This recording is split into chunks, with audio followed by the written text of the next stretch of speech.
Electrical பேனலில் இருக்கக்கூடிய சுவிட்ச் கியர்ஸை பற்றி பார்த்துட்ருக்கோம். அதில் இன்றைக்கி நம்ம என்ன பார்க்க போகிறோம்னா எஸ்எம்பிஎஸை பற்றி பார்க்க போகிறோம். அதாவது சுவிட்ச் மோட் பவர் சப்ளை அப்படின்னு சொல்லுவாங்க. என்ன திடீர்னு எஸ்எம்பிஎஸை பற்றி பார்க்குறோம் அப்படின்னா, நம்ம பார்த்துட்ருக்கோம் இன்ஜினியரிங் ஸ்டூடெண்ட்லேருந்து மேனேஜர் எப்படி ஆகுது அப்படின்னு சீரிஸை பற்றி பார்த்துட்ருக்கோம். அதை விட டேரெக்டாக மேனேஜரில் ஆக முடியும் அப்படின்னு கேட்டிங்கன்னா, அதுக்கான ஸ்ட்ராட்டஜி வீடியோட லிங்க் வந்து டிஸ்கிரிப்ஷன்லையும் ஐபட்லையும் கொடுக்குறேன், செக் பண்ணி பாருங்கள். அதில் நம்ம என்ன பார்த்தோம், ஆரம்பத்துலேருந்து ஒரு 5 விஷயத்தில் ஃபோக்கஸ் பண்ணோம் அப்படின்னா வாய்ப்பு கிடைக்கும்போது சரியான நேரத்தில் நம்ம மேனேஜர் ஆயிடலாம் அப்படின்னு சொல்லி பார்த்தோம்.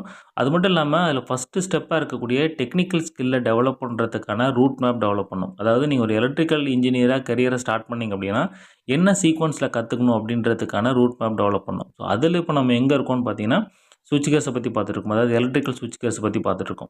அதில் நம்ம போன வீடியோவில் ஒரு பேனல் அப்படின்னு எடுத்துட்டிங்கன்னா என்னென்ன மாதிரியான சுவிட்ச் கேர்ஸ் இருக்கும், என்னென்ன மாதிரியான டிவைஸ் வந்து டிஃபால்ட்டாக வச்சுருப்பாங்க அப்படின்றத பற்றி பார்த்தோம்.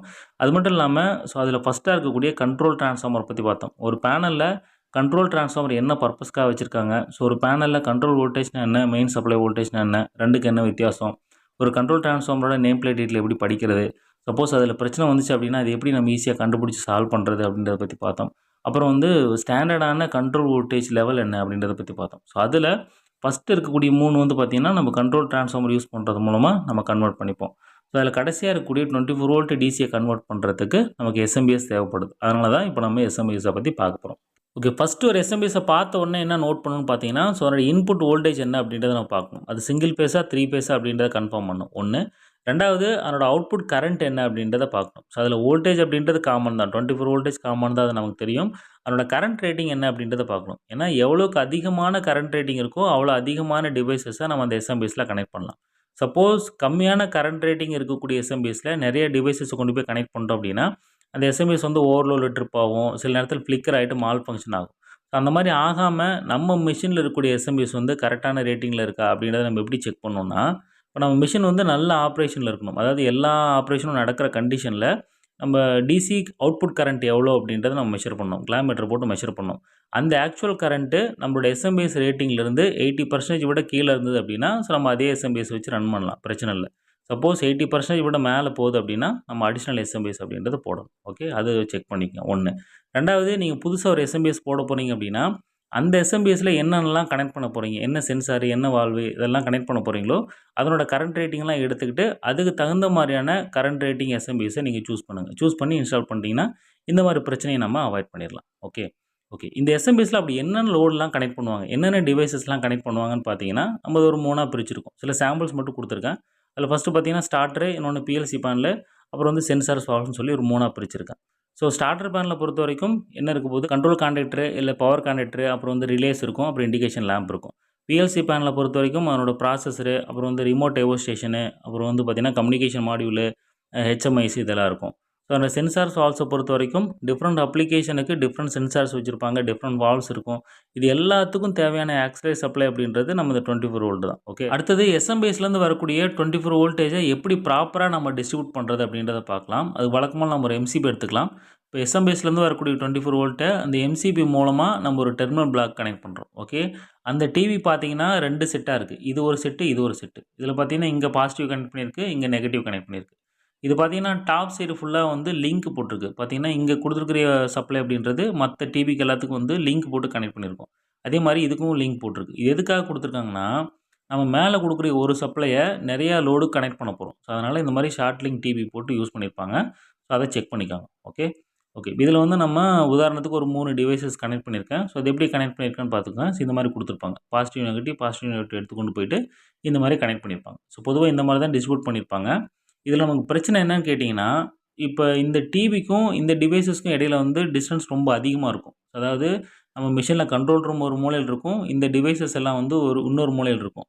அது ரெண்டையும் கனெக்ட் பண்ணுறதுன்னு பார்த்தீங்கன்னா நம்மளோட கேபிள் தான். அந்த கேபிளை பார்த்தீங்கன்னா ட்ரேக்குள்ளே பஞ்ச் ஆஃப் கேபிள் எல்லாம் போய் எங்கெங்கேயோ சுற்றி தான் நம்ம இந்த டிவைஸஸ்க்கு போகும். ஓகே, அப்படி போகும்போது ஏதாவது ஒரு கேபிள் ஷார்ட் சர்க்யூட் ஆகுது, கேபிள் டேமேஜ் ஆகுது, இல்லை ஏதாவது ஒரு சென்சார் டேமேஜ் ஆகுது அப்படின்னா அதனோட ஷார்ட் சர்க்யூட் பார்த்தீங்கன்னா டைரெக்டாக போயிட்டு நம்மளோட எம்சிபி ட்ரிப் பண்ணிடும். அந்த மாதிரி எம்சிபி ட்ரிப் ஆச்சுன்னா மொத்த சிஸ்டமும் நின்று போயிடும். அது மட்டும் இல்லாமல் நம்ம இந்த பிரச்சனையை கண்டுபிடிக்கிறது அப்படின்றது ரொம்பவுமே கஷ்டமாயிடும். ஏன் சொல்கிறேன்னா, இப்போ இந்த சர்க்யூட்டில் ஏதாவது ஒரு டிவைஸ் தான் பிரச்சனை நமக்கு. ஓகே, ஏதாவது ஒரு கேபிளோ இல்லை ஏதாவது ஒரு டிவைஸ் தான் பிரச்சனையாக இருக்கும். அந்த மாதிரி நேரத்தில் நம்ம பவர் ஆன் பண்ணோம்னா எந்த டிவைஸ் வந்து லைட் ஆன் ஆகல, எந்த ஏரியால வந்து நமக்கு வோல்டேஜ் கிடைக்கலையோ, அத நம்ம ஈஸியா கண்டுபிடிச்சிடலாம். ஓகே. அதுக்கு வந்து நீங்க எம்சிபி ஆன் பண்ணணும். இப்ப எம்சிபி ஆன் பண்ணணும் அப்டின்னா, இந்த ஃபால்ட்ட கிளியர் பண்ணா தான் நீங்க எம்சிபி ஆன் பண்ண முடியும். இது கிளியர் பண்ணாம நீங்க ஆன் பண்ணீங்க அப்டின்னா, எம்சிபி மறுபடியும் ட்ரிப் ஆகும். ஸோ, அதனால உங்களால ஃபால்ட்ட கண்டுபிடிக்கிறது அப்டின்றது ரொம்ப கஷ்டமாயிரும். அது என்ன பண்ணுவாங்கன்னா, இந்த டிபியோட அவுட்புட்ல கனெக்ட் பண்ணியிருக்கக்கூடிய எல்லா ஒயரையும் கழட்டி விட்டு, ஒண்ணும் கன்டினியூட்டி செக் பண்ணுவாங்க. ஒயர் டூ ஒயரு ப்ளஸ் வந்து ஒயர் டூ கிரவுண்ட் ஷார்ட் ஆகுதா அப்டின்னு கன்டினியூட்டி செக் பண்றது மூலமா இந்த பிரச்சனைய கண்டுபிடிப்பாங்க. ஓகே. இந்த மாரி பிரச்சனைகள அவாய்ட் பண்றதுக்கு என்ன பண்ணுவாங்கன்னா, மிஷின்ல அங்கங்க லொக்கேஷன் வைஸ் குரூப்பா பிரிச்சுருவாங்க. பிரிச்சு என்ன பண்ணுவாங்கன்னா, இடையில வந்து ஃபியூஸ் டிபி போட்டுருவாங்க. இந்த இந்த மாரி ஃபியூஸ் டிபி போட்டுருவாங்க.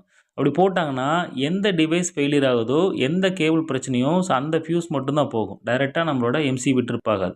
நம்ம மத்த ஏரியா ஃபுல்லா ஆன்ல தான் இருக்கும். அத வச்சு நம்மளால பிரச்சனைய ஈஸியா கண்டுபிடிக்க முடியும். இதுலயுமே இன்னொரு பிரச்சனை என்னன்னா, இந்த ஃபியூஸ் வந்து போட்டிருக்கும். இப்ப எந்த ஃபியூஸ் போச்சுன்றது நமக்கு எப்படி தெரியும்? எல்லா ஃபியூஸையும் கழட்டி கழட்டி பார்க்கணும். ஓப்பன் பண்ணி கண்டிஷன் செக் பண்ணி கண்டுபிடிக்கவும் நமக்கு டைம் டிலே ஆகும். அதுக்காக என்ன பண்ணுவாங்கன்னா, இந்த ஃபியூஸ் டிவிலயே வந்து பார்த்தீங்கன்னா, இண்டிகேஷன் லேம்ப் இருக்கிற மாரி ஃபியூஸ் டிவி இருக்கும். அது என்ன பண்ணும்னா, எந்த ஃபியூஸ் போகுதோ, அந்த ஃபியூஸோட லைட் வந்து எரிய ஆரம்பிக்கும். அந்த எந்த லைட் எரியுதோ, அத வச்சு நம்ம அந்த டைரக்ட்டா அந்த ஃபியூஸ போய் ரீப்ளேஸ் பண்ணிட்டு, நம்ம சிஸ்டத்த டக்குன்னு ஹெல்தி பண்ணிடலாம். ஓகே. 24 வோல்ட் டிஸ்ட்ரிபியூட் பண்ணும்போது, லொகேஷன் வைஸ் குரூப் பண்ணியிருக்காங்களான்னு பாருங்க. ரொம்ப லாங் டிஸ்டன்ஸுக்கு கேபிள் இருக்கக்கூடாது. அது குரூப் வைஸ் பண்ணியிருக்காங்களா அப்படின்றத பார்த்துட்டு, அதில அங்க ஃபியூஸ் டிபி இருக்கா அப்படின்றத பார்த்துக்கங்க. ஏன்னா, அது நம்மளோட ப்ராப்ளத்த கண்டுபிடிச்சு சால்வ் பண்றது, பிரேக் டவுன குறைக்கிறதுக்கு இது நமக்கு ரொம்ப ஹெல்ப்ஃபுல்லா இருக்கும். ஓகே. இது இருக்கான்னு பார்த்துக்கங்க. இன்னும் அட்வான்ஸா போணும் அப்படின்னா, இன்னொரு ரிலே இருக்கு. அது என்ன பண்ணும்னா, இப்போ நம்ம 24 வோல்ட் ஷார்ட் ஆகும்போது, இந்த எல்இடி வந்து ரெட்டா மாறிரும். மாறுனோனே நம்ம எந்த சர்க்யூட்ல பிரச்சனை அப்படின்றத ட்ரேஸ் பண்ணி, அத கிளியர் பண்ணதுக்கப்புறம், இத நம்ம பிரஸ் பண்ணோம் அப்படின்னா, திரும்ப வந்து கிரீன் ஆயிரும். அந்த மாரி ஆச்சுன்னா, நம்ம ஃபியூஸ ரீப்ளேஸ் பண்ணணும்னு அவசியம் இருக்காது. கிட்டத்தட்ட ஒரு எம்சிபி மாரி. ட்ரிப் ஆச்சுன்னா, நம்ம டக்குனு போய் அத ரீசெட் பண்ணிரலாம். அந்த சர்க்யூட்ட செக் பண்ணி, ஈஸியா ரீசெட் பண்ணிரலாம். 2வது எந்த சர்க்யூட்ல ஃபால்ட் அப்படின்றதையும் நம்மளால ஈஸியா கண்டுபிடிக்க முடியும். ஓகே. அதனால 24 வோல்ட் டிஸ்ட்ரிபியூஷன் பண்ணும்போது, இந்த சிஸ்டம்லாம் இருக்கா அப்படின்றத நீங்க என்ஷூர் பண்ணிக்கங்க. ஓகே. அடுத்தது ட்ரபிள் ஷூட்டிங். ட்ரபிள் ஷூட்டிங்கில ஃபர்ஸ்ட்டு பார்த்தீங்கன்னா, நம்மளோட சிஸ்டத்தில வோல்டேஜ் லெவல் அப்படின்றது ரொம்ப கம்மியாகும். இதில பாருங்க 19 வோல்டேஜ் 18.9 வரைக்கும் போகுது. இது ஏன் நடக்குதுன்னா, 2 ரீசன் சொல்லலாம். ஒண்ணு வந்து நம்ம எஸ்எம்பிஎஸ்ஸுக்கும் நம்மளோட டிவைஸஸ்க்கும் இடையில டிஸ்டன்ஸ் வந்து ரொம்ப அதிகமா இருக்கும். கேபிளோட லென்த் ரொம்ப போட்டு பண்ணியிருந்தோம் அப்படின்னா, வோல்டேஜ் ட்ராப் ஆகும் 1. 2வது இந்த டிவைஸஸ் பாருங்க. இப்ப இதில கனெக்ட் பண்ணியிருக்கிற டிவைஸஸ் எல்லாமே சேம் கண்டிஷன்ல ஆன் ஆச்சு அப்படின்னா, நம்ம இந்த மாரி பிரச்சனைய ஃபேஸ் பண்ண வேண்டியிருக்கும். அதாவது ரொம்ப வோல்டேஜ் கம்மியாகும். இதில பாருங்க 18.9 இருக்கா? இது எல்லாமே வந்து இந்த ரிலே எல்லாமே ஆன் ஆயிருக்கு. இப்ப பாருங்க, இந்த ரிலே ஒண்ணொண்ணா ஆஃப் ஆகும்போது என்னோட வோல்டேஜ் கூட ஆரம்பிக்கும். பாருங்க, இப்ப இது இது வந்து பார்த்தீங்கன்னா, ஒரு டிசிவி கனெக்ட் பண்ணியிருக்கு. ஹைட்ராலிக் பவர் பேக்ல இருக்கக்கூடிய டிசிவி ஆன் பண்றதுக்கான ரிலே. இது எல்லா டிசிவியுமே ஆன்ல இருக்கு. ஆன் கண்டிஷன்ல இருக்கும்போது என்னோட வோல்டேஜ் அப்படின்றது 18, 18.9, 19 அந்த ரேஞ்சில இருக்கும். ஓகே. இப்ப நான் ஆஃப் பண்றேன் பாருங்க. ஒண்ணொண்ணா ஆஃப் பண்ணும்போது குறையும் பாருங்களேன். கிட்டத்தட்ட 20, 22 வோல்டேஜ் வரைக்கும் வந்துரும்.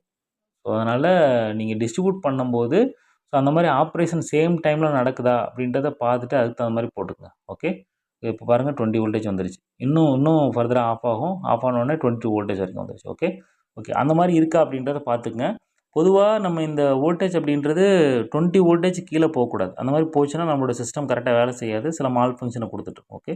இதுக்கு என்ன பண்ணலாம்னா, 1 லாங் டிஸ்டன்ஸ் போறத அவாய்ட் பண்ணி, அதுக்கு பக்கத்திலேயே ஒரு எஸ்எம்பிஎஸ் போட்டு அத டிஸ்ட்ரிபியூட் பண்ணிக்கலாம் 1. இப்ப 2வது பார்த்தீங்கன்னா, இந்த எஸ்எம்பிஎஸ்லயே இந்த இடத்துல ஒரு பொட்டென்ஷியோமீட்டர் இருக்கும். அத வந்து நீங்க அட்ஜஸ்ட் பண்ணிக்கலாம். இப்போ ஃபார் எக்ஸாம்பிள் இங்க பாருங்க 22 வோல்டேஜ் தான் இருக்கு. நமக்கு 24 வோல்ட் வேணும் அப்படின்னா, இத நம்ம கிளாக் வைஸ்ல ரொட்டேட் பண்ணோம் அப்படின்னா, நமக்கு வோல்டேஜ் இன்கிரீஸ் ஆகும். சப்போஸ் வோல்டேஜ் அதிகமா போகுது அப்படின்னா, இத நம்ம கம்மி பண்றது மூலமா நம்ம வோல்டேஜ குறைச்சுக்கலாம். ஓகே. அத செக் பண்ணிக்கோங்க. அடுத்தது பார்த்தீங்கன்னா, இங்க பாருங்க இதில ஃப்ளக்சுவேட் ஆகும். அதுவும் ஆன் ஆகும், அதுவா ஆஃப் ஆகும். அந்த மாரி ஆச்சுன்னா, நம்மளோட எஸ்எம்பிஎஸ்லயே தெரிஞ்சிரும். ஓவர்லோட் ஆகுது பாருங்க. இங்க ஓவர்லோட் ஆகுது. இந்த ஓவர்லோட் வந்து பார்த்தீங்கன்னா, நம்ம முன்னாடி சொன்னோம்லங்க. ஸோ எஸ்எம்பிஎஸோட ரேட்டிங் கம்மியா இருக்கு. நம்மளோட லோட் அதிகமா இருந்துச்சு அப்படின்னா, இந்த மாரி நடக்க வாய்ப்பு இருக்கு. இல்ல சில நேரத்தில எஸ்எம்பிஎஸ்க்குள்ள ஏதாவது ஃபால்ட் ஆச்சுனாலும் இந்த மாரி நடக்க வாய்ப்பு இருக்கு. இது வந்து பார்த்தீங்கன்னா, எஸ்எம்பிஎஸ் ஃபால்ட்டு. இந்த மாரி நடக்கும்போது நம்ம லோட செக் பண்ணிட்டு, எஸ்எம்பிஎஸ நம்ம புதுசு மாத்தி நம்ம சிஸ்டத்த அப் பண்ணிரலாம். ஓகே. இது 2வது ட்ரபிள் ஷூட்டிங். ஓகே. அடுத்த ட்ரபிள் ஷூட்டிங் அப்படின்றது கொஞ்சம் வித்தியாசமா இருக்கும். என்னன்னா, ஒரு பேனல்ல சில நேரத்தில 2 எஸ்எம்பிஎஸ் யூஸ் பண்ணுவாங்க. அதாவது 2 வகையான கண்ட்ரோல் சர்க்யூட் இருக்கும். அதுக்கு 2 எஸ்எம்பிஎஸ் யூஸ் பண்ணுவாங்க. அந்த மாரி நேரத்தில நம்ம ட்ரபிள் ஷூட்டிங் பண்ணும்போது நம்மள சுத்த விட்டுரும். எப்படி சொல்றேன்னா, இப்ப இதில பாருங்க, இப்ப இந்த சர்க்யூட்ல ஏதாவது ஃபால்ட் கண்டுபிடிக்கிறீங்க அப்படின்னா, இந்த பாசிட்டிவ்க்கும் இந்த நெகட்டிவ்க்கும் தான் நீங்க வச்சு பார்க்கணும். சில நேரத்தில என்னன்னா, இந்த பாசிட்டிவ்க்கு இந்த நெகட்டிவ் வச்சு பார்த்துரும். இல்ல இந்த நெகட்டிவ்க்கு இந்த பாசிட்டிவ் வச்சு பார்த்துரும். அந்த மாரி வச்சு பார்த்தோம் அப்படின்னா, வோல்டேஜ் கன்னா பின்னான்னு காட்டும். நம்மள வந்து டைவர்ட் பண்ணி பிரச்சனைய கண்டுபிடிக்க முடியாம போயிரும். ரொம்ப டைம் எடுத்துரும். ஓகே. ஸோ இப்போ இந்த சர்க்யூட்டில் வந்து உங்களுக்கு தெளிவாக தெரியுது. ஸோ அதனால் உங்களால் பாசிட்டிவ் நெகட்டிவ் ஈஸியாக பிரித்து பார்க்க முடியும். நீங்கள் பேனலில் அப்படிலாம் பண்ண முடியாது. எல்லா ஒயரும் போட்டு கலந்துருக்கும். ஸோ அப்படின்றப்ப நீங்கள் ஏதாவது ஒரு ப்ளஸ்ஸை மட்டும் வச்சுக்கிட்டு மைனஸை வந்து காமனாக வச்சு பார்ப்பீங்க. ஸோ அதை வச்சு பார்க்கும்போது கன்ஃப்யூஸ் பண்ணிடும். அதை வந்து ஃபிசிக்கலாக காட்டுறேன் பாருங்கள். ஸோ இப்போ இந்த இடத்துல பார்த்தீங்கன்னா 2 எஸ்எம்பிஎஸ் இருக்குது. ஸோ ஃபஸ்ட்டு அந்த எஸ்எம்பிஎஸோட வோல்டேஜ் செக் பண்ணிக்கங்க. இதில் வந்து 24 வோல்ட் வருது. அதே மாதிரி இதுலேயும் வந்து 24 வோல்ட் வரும். ஓகே. ஸோ ஃபஸ்ட்டு அவனோட கண்டிஷன் செக் பண்ணியாச்சு. இப்போ நான் அந்த ப்ளஸ் மைனஸை மாற்றி செக் பண்ணுறேன் பாருங்கள். இப்போது ஃபஸ்ட்டு நான் செக் பண்ண 24 வோல்ட் செக் பண்ணுறேன். ஸோ அதில் ஓகே, ரெண்டுமே 24 வோல்ட் வருது. இப்போ பார்த்தீங்கன்னா ஃபஸ்ட்டு எஸ்எம்பிஎஸில் மைனஸையும் இதில் ப்ளஸ்ஸையும் வைக்கிறேன் பாருங்கள். இப்போ ஆக்சுவலாக 24 வோல்ட் காட்டும் நாம் நினைப்போம். ஸோ ஆனால் கிடையாது. இங்கே பாருங்கள் 5 வோல்ட் காமிக்குது. ஸோ ரெண்டாவது பாருங்கள், இதனோட ப்ளஸ்லேயும் இதனோட மைனஸ்லேயும் வச்சு பார்ப்போம். ஸோ அதில் வந்து பார்த்தீங்கன்னா வோல்டேஜ் காட்டும். ஓகே. ஸோ அதனோட இந்த எஸ்எம்பிஎஸோட கிரவுண்டிங்கை பொறுத்து இருக்குது. ஸோ எப்படி ஃபிக்ஸ் பண்ணியிருக்கீங்க, இதனோட கிரவுண்டிங் எப்படி ஆயிருக்கு அப்படின்றத பொறுத்து இருக்குது. ஓகே. ஸோ அது வந்து எல்லா இடத்துலையும் ஒரே மாதிரி இருக்குன்னு சொல்ல முடியாது. ஸோ அது வந்து நம்ம கன்ஃப்யூஷனை கிரியேட் பண்ணிடும். அதனால் நீங்கள் செக் பண்ணும்போது எந்த எஸ்எம்பிஎஸோட ப்ளஸ்ஸை பார்க்குறீங்களோ அதே எஸ்எம்பிஎஸோட மைனஸில் வச்சு செக் பண்ணுங்கள். ஏன்னா இப்போ நம்ம ஷார்ட் சர்க்யூட் பார்த்தோம்லங்க. ஸோ அந்த மாதிரி பண்ணும்போது ஒன்று ஒன்றா செக் பண்ணுவோம். இப்போ நம்ம டிவி இருக்குது பாருங்கள். இப்போ உங்களுக்கு காட்டுறேங்க புரியும். இப்போ சிஸ்டத்தில் ஷார்ட் சர்க்யூட் வந்துச்சுன்னா எப்படி கண்டுபிடிப்போம்னா, இந்த லோடு எல்லாத்தையும் கழட்டி விட்ருவோம். கழட்டி விட்டுட்டு ஒன்றா செக் பண்ணுவோம். ஃபஸ்ட்டு இது கனெக்ட் பண்ணும்போது ட்ரிப் ஆகுதா, இது கனெக்ட் பண்ணும்போது ட்ரிப் ஆகுதா, இது கனெக்ட் பண்ணும்போது ட்ரிப் ஆகுதா அப்படின்றது ஒன் பை ஒன்னாக பண்ணுவோம். ஸோ அது ஒரு வகையாக கண்டுபிடிப்போம். இன்னொன்று வந்து வோல்டேஜ் செக் பண்ணுவோம். வோல்டேஜ் செக் பண்ணும்போது என்ன பண்ணுவோம்னா, ஸோ இங்கேயே பார்த்துருவோம். ஸோ இங்கே ப்ளஸ், இங்கே மைனஸ். இப்போ சென்சார்லேருந்து ஒரு ப்ளஸ்ஸை வச்சுக்கிட்டு இங்கே மைனஸை காமனாக வச்சு செக் பண்ணிடுவோம். ஸோ அந்த மாதிரி பண்ணாமல் டைரெக்டாக எஸ்எம்பிஎஸில் வச்சு பார்த்தீங்க அப்படின்னா உங்கள் பிரச்சனையை சால்வ் பண்ணிடலாம். ஸோ எந்த எஸ்எம்பிஎஸோட ப்ளஸ்ஸோ அந்த எஸ்எம்பிஎஸோட மைனஸில் வச்சு செக் பண்ணிக்கங்க. அது மாதிரி பண்ணிங்கன்னா இந்த பிரச்சனையை நம்ம ஈஸியாக கண்டுபிடிச்சிடலாம். ஓகே. ஓகே. அடுத்தது எஸ்எம்பிஎஸில் சில அடிஷ்னல் டிப்ஸு என்னென்னா, இது வந்து எஸ்எம்பிஎஸோட கண்டிஷனை செக் பண்ணுறதுக்கான ஒரு என்ஒன்சி கான்டாக்ட் இருக்குது. ஸோ அது மூலமாக நீங்கள் ஏதாவது இண்டிகேஷன் லேம்போ இல்லை வந்து உங்களோட பிஎல்சிலையோ ஃபீட்பேக் எடுத்துக்கலாம். ஸோ அடுத்தது பார்த்தீங்கன்னா அந்த ரிமோட்டு. ஸோ இந்த எஸ்எம்பிஎஸ் வந்து ஆஃப் ஆச்சு அப்படின்னா அதை ஆன் பண்ணுறதுக்கான ஒரு ஆப்ஷன். இது வந்து பார்த்தீங்கன்னா இந்த பேரலல் ஆப்ரேஷன்லாம் பண்ணுவாங்க எஸ்எம்பிஎஸ். ஸோ அந்த நேரத்தில் ஏதாவது ட்ரிப் ஆச்சு அப்படின்னா ஆன் பண்ணுறதுக்கான ரிமோட் ஆப்ரேஷனு. ஸோ அடுத்தது அதனோட இண்டிகேஷன்ஸு. ஸோ ஓவர்லோடில் ட்ரிப் ஆயிருக்கா, ஷட் டவுன் ஆயிருக்கா அப்படின்றத பார்க்குறதுக்காக. ஸோ அடுத்தது டிப் ஸ்விட்ச் வச்சுருப்பாங்க. டிப் ஸ்விட்ச் வந்து பார்த்தீங்கன்னா எஸ்எம்பிஎஸ் பேரலல் ஆப்ரேஷன்லாம் வச்சுருப்பாங்க. ஸோ அது பண்ணும்போது இந்த டிப் ஸ்விட்சை நீங்கள் செலக்ட் பண்ணுற மாதிரி இருக்கும். ஓகே. ஓகே. இது வரைக்கும் பார்த்து சம்மரைஸ் பண்ணி பார்த்துடலாம். ஃபஸ்ட்டு நம்ம என்ன பார்த்தோம், எஸ்எம்பிஎஸ் அப்படின்னு என்னென்னு பார்த்தோம். அதாவது நம்மளோட கண்ட்ரோல் சர்க்யூட்டுக்கு தேவையான டிசி சப்ளை கொடுக்கறதுக்காக நம்ம சுவிட்ச் மோட் பவர் சப்ளை அப்படின்னு ஒன்று யூஸ் பண்ணுறோம். ரெண்டாவது அதனோட ஐடென்டிஃபிகேஷன். ஸோ ஃபஸ்ட்டு எடுத்தோன்னே எஸ்எம்பிஎஸ் பார்க்கும்போது என்னென்ன பார்க்கணுன்னு பார்த்தோம். Input voltage, output current. So நம்ம ஆக்சுவல் கரண்ட் எவ்வளோ போகுது, நம்மளோட லோடு எவ்வளோ அப்படின்றத கன்ஃபார்ம் பண்ணணும்னு பார்த்தோம். ஸோ அதுக்கப்புறம் அதனோட டிஸ்ட்ரிபியூஷன்ஸ் எப்படி பண்ணணும்னு பார்த்தோம். ஸோ 24 வோல்ட்டை ப்ராப்பராக எப்படி டிஸ்ட்ரிபியூட் பண்ணணும், ஃபியூஸ் டிவி போடணும், இன்னொன்று வந்து ப்ரொடெக்ஷன் ரிலே போட்டு யூஸ் பண்ணணும் அப்படின்றத பற்றி பார்த்தோம். ஸோ கடைசியாக அதனோட ட்ரபிள் ஷூட்டிங் மெத்தட்ஸ் பற்றி பார்த்தோம். அதாவது வோல்டேஜ் ட்ராப் ஆச்சு அப்படின்னா ஸோ அது எப்படி நம்ம அவாய்ட் பண்ணுறது, அந்த வோல்டேஜ் ரெகுலேஷன் எப்படி பண்ணுறது, அப்புறம் வந்து பார்த்திங்கன்னா நம்மளோட 2 எஸ்எம்பிஎஸ் யூஸ் பண்ணோம் அப்படின்னா ஸோ அதில் எப்படி நம்ம ட்ரபிள் ஷூட் பண்ணுறது அப்படின்றத பற்றியெல்லாம் நம்ம டீட்டெயிலாக பார்த்தோம். ஓகே. நம்ம அடுத்த வீடியோவில் ரிலேவை பற்றி இதே மாதிரி நம்ம டீட்டெயிலாக பார்க்கலாம். தேங்க்யூ.